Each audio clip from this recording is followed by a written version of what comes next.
Yeah, but we have time. Hi, everybody. Okay. Hello. Oh, great. Well, I'm just going to bring all the panelists up. I'm not going to give their bios or go through a big thing because we're going to have a conversation. You're all going to be able to participate. So, of course, Harvey Sluggo Wasserman. That's his name. Of SOLARTOPIA. And, of course, Charles Light. Yay, Director, editor, producer. Okay. Dr. Judith Rubenstein in this room. Women's empowerment, a psychologist. She's going to tell you all about herself. The great Mimi Kennedy. Yay! Actress, activist, author, world peace, grassroots leader. Hippie. And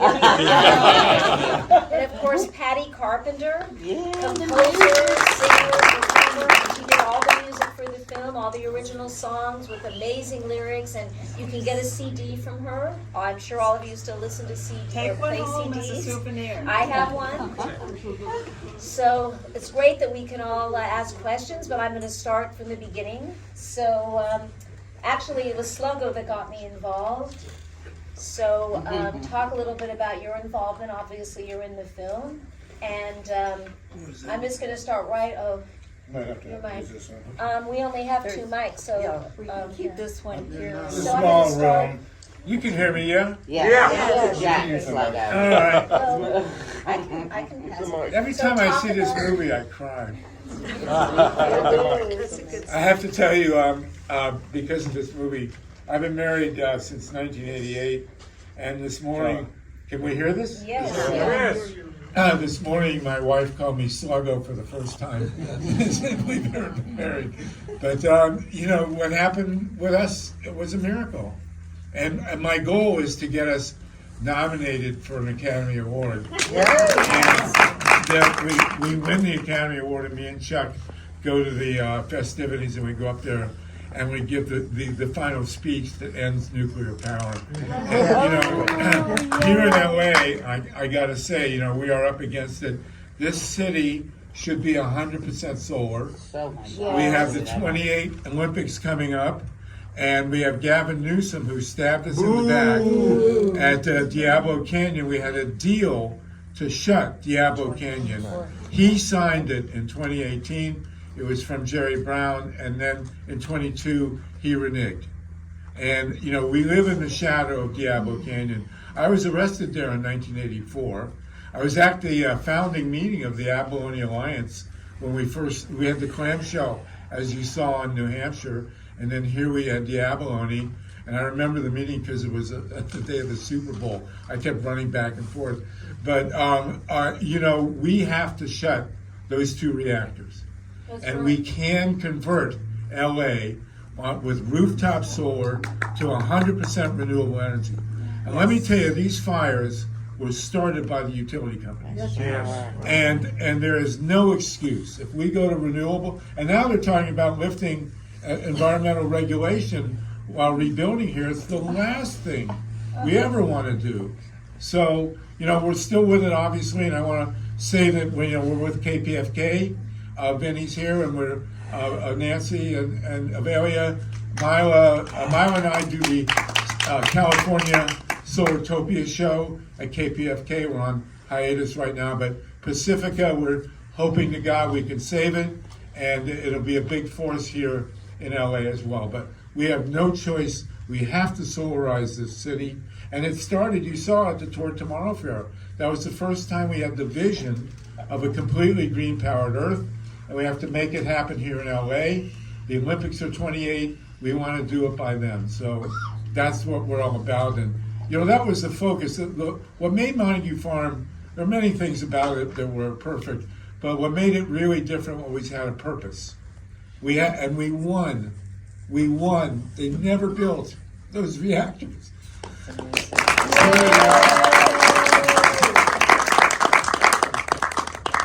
Well, Charles is going to talk about how this movie evolved and about the archival footage. Was that not amazing? And the footage by the Commune members themselves. Well, the film evolved over a long period of time. The first thing that happened was Ray Mungo wrote a book, famous long ago, My Life in Hard Times with Liberation News Service. Robert Redford optioned it. Ray gave him something completely different. He dropped the option. Ray has optioned this book for 5 decades to various people who never got it produced. I mean, some really renowned, or in good producers. The last one was the last producer who bought an option. I can't, Jeff something. He had produced 13, Laurel Canyon, credentialed up the wazoo, and he bought the option, but he went through 2 screenplays and nothing worked. It's sort of very difficult to capture that era, actually, in a narrative film. But you did. Yeah. Well, That's why this But anyway, works. after that, we got the idea of doing a film. We weren't filmmakers at the time, but we'd been going through Marshall's archives to give to Amherst College, and we just, we tried to sell the film. That didn't work, and then we sort of gave it up as a concept. We weren't thinking of it, but we were doing professional films, starting out mainly with the Lovejoy's Nuclear War, and then The Last Resort. And there's 5 or 6 of our nuclear films that we produced starting shooting in '73, but between '75 and the early '80s. And a lot of them were training films for people, going into the protests. And generally, we produced a lot of films about that. And then after the Muse concerts, we produced a film that was shown at Madison Square Garden on a giant drive-in screen.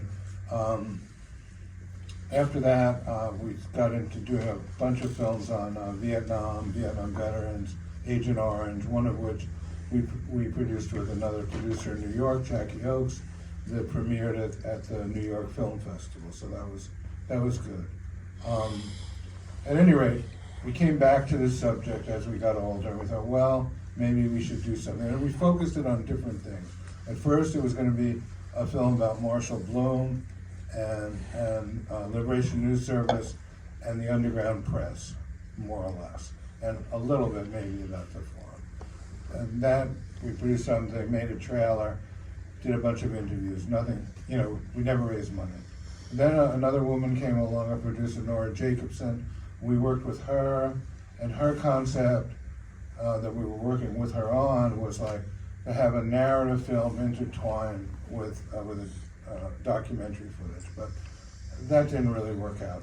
All the scripts, like I said, it didn't work out, and we didn't produce the film, but we did shoot a lot, and we produced another trailer. And then around 2006, 2010, we moved back to Vermont, myself and Patty, who's on the panel, who did the music, and I had to rent out our house, because we had a 15-year-old who said, I'm not moving to no cow pasture. We thought it would be better if he moved up there when he could drive a year, but that didn't work out. But this woman moved in, Jen, and I introduced her to all the people on the Hill, because all the people on the Hill next to Tobacco Corners are people we've known at that point for 40 years, at this point for over 50. And then she calls me up 2 or 3 months later, and she says, did you ever think about making a film about all this? I said, yeah, we tried, but I'm really sick of fundraising. I just refuse to do it. And Jen said, oh, well, I do great fundraising, which she did for affordable housing. But anyway, she got us to start shooting again. So we shot most of what passed as the contemporary interviews almost 20 years ago, from 2006 to 2010. But it was great to have her. She was like, 15 years younger than us. So she brought a new perspective to how we looked at the story. And we did a bunch of shooting. We produced a trailer. We tried to raise money. She raised maybe 25, 30 grand, whatever it was. But, she had raised millions for affordable housing, but it was a whole different ballgame. So anyway, that lay there, and we found various reasons not to do anything with it until my plate was pretty clean about 2 or 3 years ago in terms of work stuff. And so I sat down and edited it.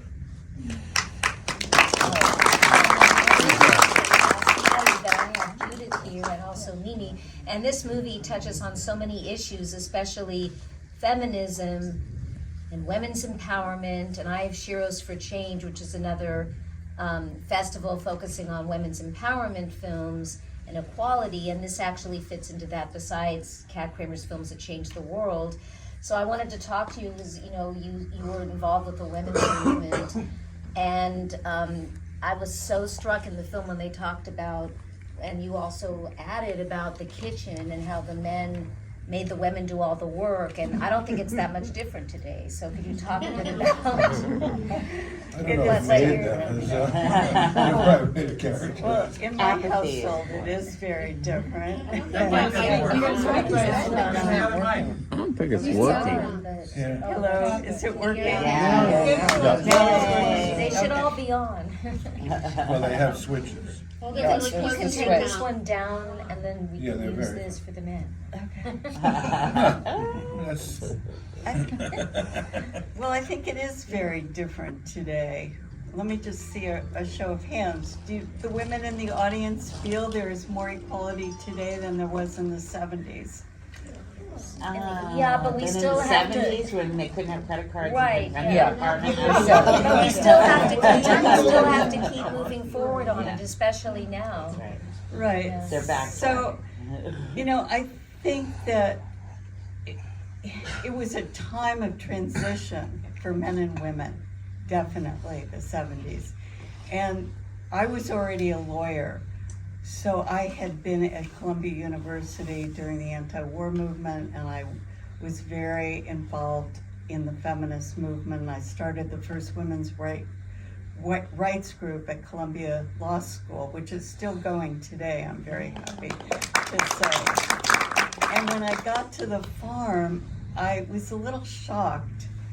I mean, I fell in love with Steve Diamond, who wrote the book What the Trees Said, that became a famous book all over the world, translated into many languages.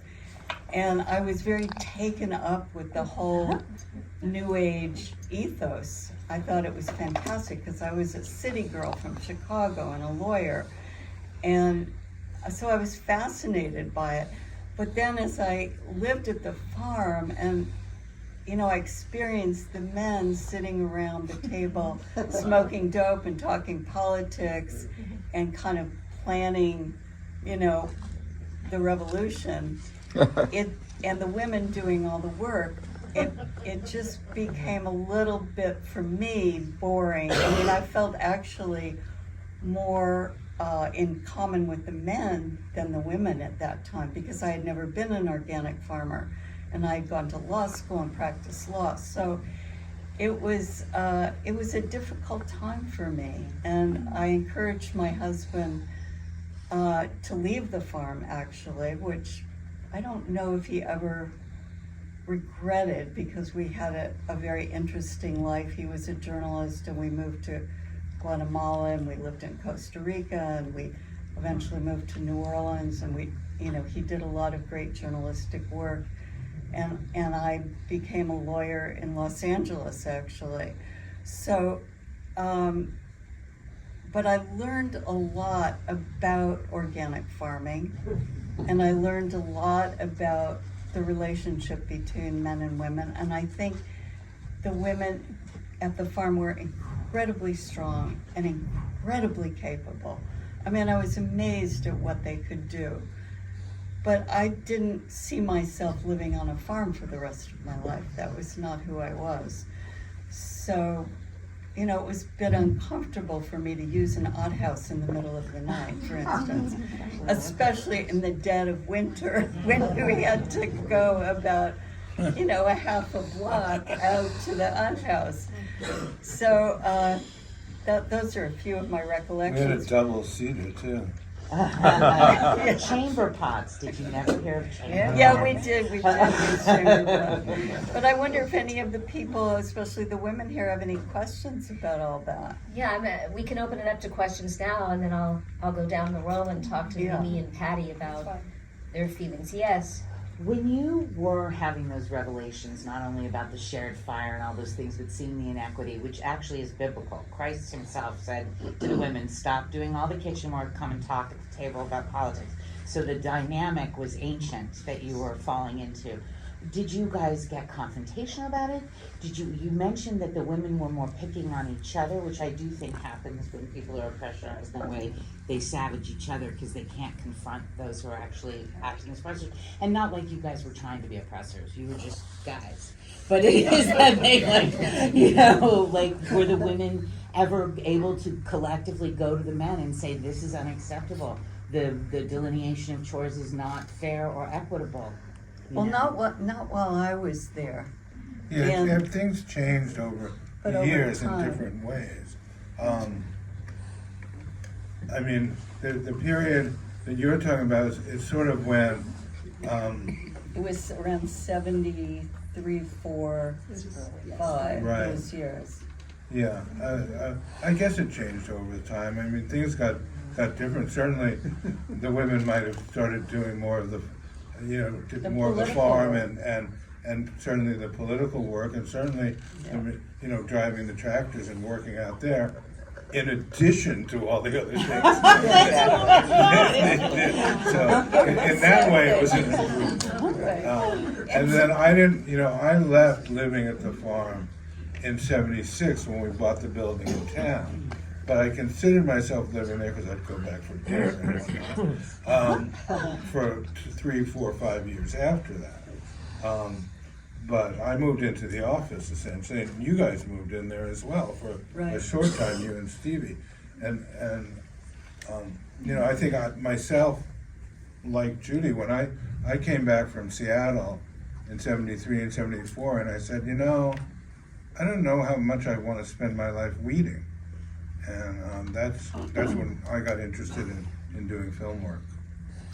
Let me just say one more, oh yeah, Elaine? Yes, hi. I want to say, I was living on a farm in upstate New York, and I changed a rear axle and a tractor with some inner city kid that was visiting. So we did do those things. Yeah. Did you all hear that? Yes. And also Veranda, who you see in the film, would take exception. Do you want to talk to Yeah, that? let me say. You're her writing partner. You can Well, speak I to that. talked to Veranda a lot about this. So Veranda lived at Packers Corners Farm, and obviously people have very different memories and perspectives, but during the 70s, there's no one who's going to argue that women's rights were just beginning, and there were a lot of big changes. And I think that at Packers Corners, because there were so many gay guys there, or particularly gay guys that wanted to be in the kitchen, Richard Coutant, as she said, was pretty Richard damn was gay, and nasty, he was yeah. all over the kitchen. So the dynamic was a little bit different. At Packers Corners. At Packers Corners. And they grew apart, too. I know one young woman who said, it was one of her favorite memories was being in the kitchen with everybody. And so and if you talk to different people, you're going to get 100 different stories, right? There are different perspectives on it. But certainly it was a good place to be able to work that stuff out in a lot of ways. I think there was certain people were willing to think about change. People were thinking about change as opposed to, you're gonna be a lawyer and get a house in suburbia, and you're gonna have 2 kids and a dog, and you're gonna go to church every Sunday, whatever. That was not happening. People were looking for some different ways. So that was a good thing. But are there more questions out there? I wanted to ask Okay. Mimi, Yes. since she's Yes. Is this your first time seeing the film, and what It's you the- take away from it, and what you? I saw an early cut. It's brilliant, and thank you for this film. And whoever said this finally captures what that time was about. I can't stand the fictional narrative movies about hippies in the 60s and the 70s. They're always awful. And this is the truth. I did not live on a commune, but being an actress, I was a gypsy, and so, I lived for a summer and did theater with a bunch of hippies. That communal feeling is the seed of where it is, I think, that we all know we need to go and want to go now. It comes from a lot of different places. I had a nun aunt who once told me in the 70s, she said, well, we know living in community and that's what we can bring to the world.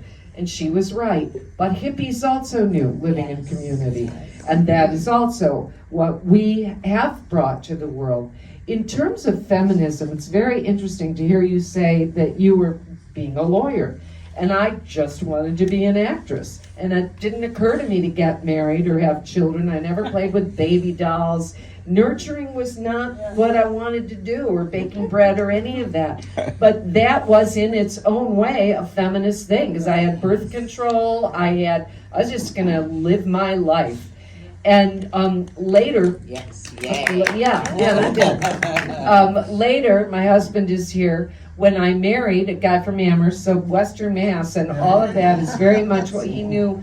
Lovejoy and Marshall, and he was attached in many ways I heard to he went to Amherst. school with my. And I want to talk about Marshall being gay and his despair. Momentary as it was, whatever, it ended his life, and his spirit probably stayed and is still with us. But the sexual politics and the gender politics are what this new generation, by virtue of their DNA, are changing for us, these strict roles. But I will say this, especially in a commune, when children come, that's when the gender roles got really delineated, because the children are nonstop, and the women know it, and that's what happens. That's why the guys can sit around and get high and talk about politics. And it creates a great deal of jealousy, especially on the part of those who wanted and had our lives and careers of our own, and now we were nurturers, and were the guys that were going to partner with us. And I do see that better in my son's world and my daughter's world. It's different. So we did move it forward. But this is such a great film to show the seeds of the good part and to show the stuff that we needed to work on, particularly Marshall right in the beginning, and saying he was gay and he committed suicide, and we all know what that's about, and we are trying to make sure that stuff doesn't happen again. Right. But thank you for this. It's so relevant. It's so relevant. Thank you. Communes are coming back into vogue. I mean, there's communes around the country right now. There's even one in downtown LA. So Harvey, you had something you were burning to say. Two things about the division of function.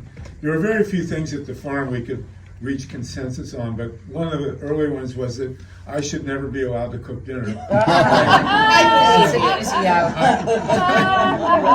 took over the dishwasher. Never were more dishes washed to reggae music than then. But then secondly, very importantly, and this is very serious, is the environmental movement was really, and still is, a women's movement.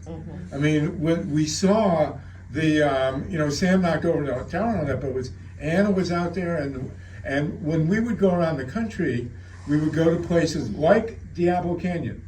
The group at Diablo Canyon is the Mothers for Peace, and they've been there for 50 years, and it's Linda and Celie and Jane Swanson's still the people.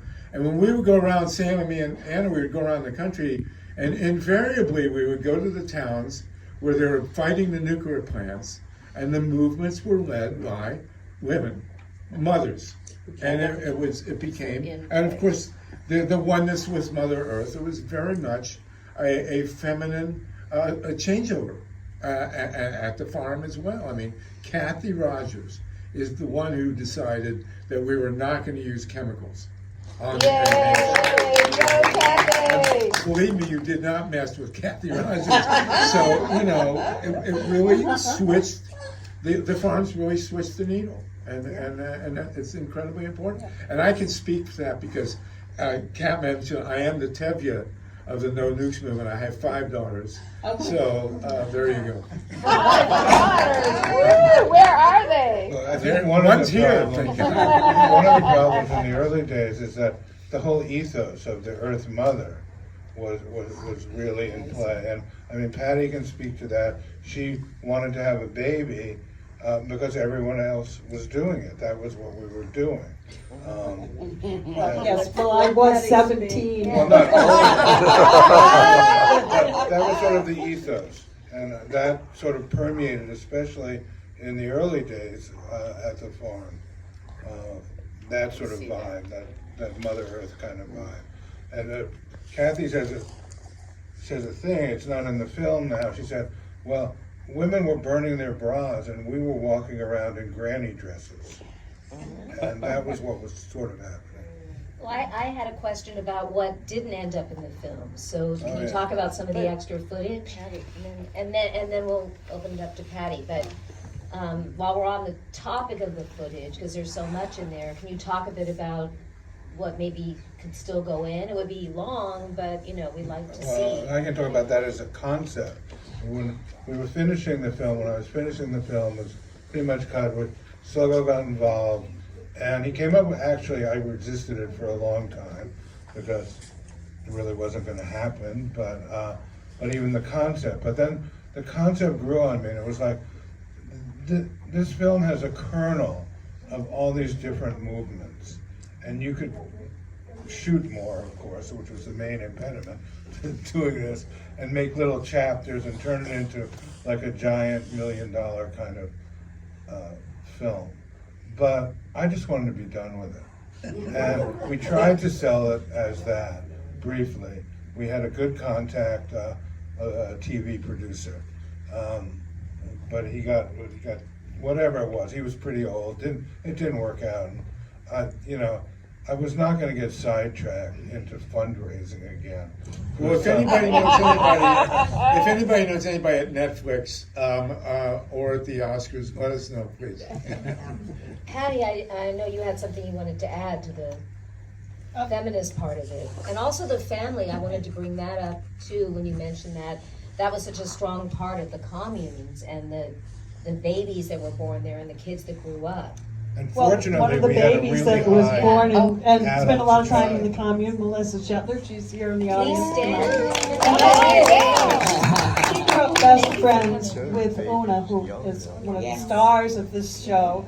And I think that, they came from an interesting, like Una was saying, an interesting situation where they, in class, when they went into the schools, they were poor, but they went home to houses that were lined with books and a lot of conversation. They were certainly rich in that.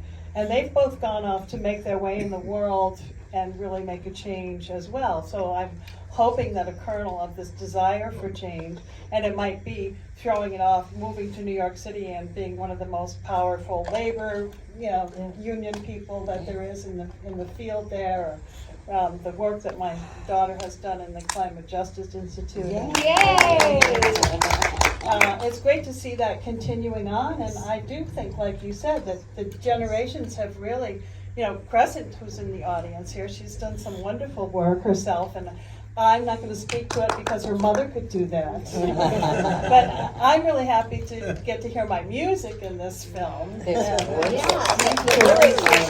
you want to take a CD home, I don't want to carry them on the plane tomorrow morning, so they're free. Just, take them home and turn them into clocks. And I'm going to pass it back over. Maybe Judy, would you like to? And then we should take questions. Yes, we want to take questions. Well, one thing, Mimi was in Northampton at the time. Yes. And Yeah, the huge feminist energy from Northampton, it went back and forth. And Larry was at Amherst College. Yep. But Mimi being at Smith College. Yes. In the middle of it, it was actually a major influence.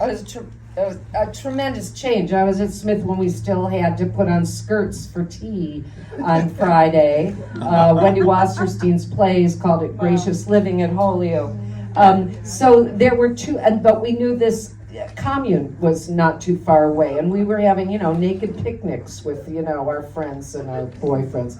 But I remember two girls being whispered about. One of my best friends, whispered about because she was a lesbian. And I'm like, well, who cares? And so what? Lucky them, and they're friends, and they sleep in each other's rooms. Who cares? But it was woo woo woo from 1966 to 1970, and then within a year or two of when I left, everything changed in Northampton. And that's the way change happens. It starts, I've always felt in the middle of things, like, who cares about that? Why are people so het up? And then I realized I'm for this, and at some point I'm gonna have to say that I am, but I'm always walking while the polarizing is happening, and then somehow it all meets in the middle, and that's solved, and people are not anxious anymore about who they are and what they're doing, and then we have to move on to other things like organizing against nuclear power or the climate. But that's how change happens. But yeah, Northampton, I was there. Julie Nixon was in my class and invited me to come home and have dinner with her family, because Kennedy Nixon, it was ha ha ha, we were in the same French class. There's a story behind that. I did not go, and it was because I could foresee that the Vietnam War, I'm going to have to protest it, and her father's going to run on it and be a warmonger. And if I were friends with her, I'm the kind of person, I don't like to hurt my friends and go, I can't be friends with you anymore because look. So I thought, don't get there. But she was for Bernie, so things I've got happen. an interesting anecdote. But before we go on to the questions, because you mentioned Julie Nixon and David Eisenhower, obviously, they married. And David Eisenhower went to school when Marshall was in school. Yeah. And he wrote an editorial soon after Sam knocked down the tower. I think it was on Walpurgis knocked, because Stevie knew that Walpurgis knocked it, April 30th, about how Marshall's suicide was a metaphor for the death of the movement, and how, and it was all gone and blah, blah, blah. Bullshit. Yeah, and a response got written and printed at one point, but it was it was just that amazing coincidence. Marshall had tried to cultivate David Eisenhower. I think David Eisenhower was younger and was at Amherst when Bloom was at the farm. And he would go down and he was very patient, and he wanted to make friends with him. Yeah. And he wanted to, in fact, in one of Marshall's written things, he actually praised Nixon's inaugural address in '68. Yeah. Well, that's a peacemaker's, Yeah. instinct. That's right. But, Didn't you say in one of the Q&As about that Marshall was murdered, that there was, so Harvey can Let's talk not on take that. off. Oh, we'll do that real quick. Yeah, quickly before we open it, because I Judy, thought I did you had want to say something and before? I love that all the issues are in this film. Well, one other dimension that you come through the film is we were also really woo-woo in our spirituality. We were taking a lot of acid, smoking a lot of dope. And in the neighborhood, why stop? But in the neighborhood was a trance medium, a guy who would go into trance and call down spirits. You'll love this. So I was teaching at Hampshire College. I taught a course in hippie spirituality, basically. And you did. He was doing a film about it. It was called the Occultural Revolution. And they did a wonderful film called Voices of Spirit. So in the middle of this, we asked Elwood Babbitt to go into trance and have Marshall speak through him. And we printed up posters that put all over Amherst saying, everybody knew who Marshall was and that he was gone. And we put up posters, come hear Marshall Bloom speak at Amherst College, at the Johnson Chapel. And Elwood Babbitt came, and he went into trance, and he became Marshall Bloom, and he said that in his death, there were other hands involved.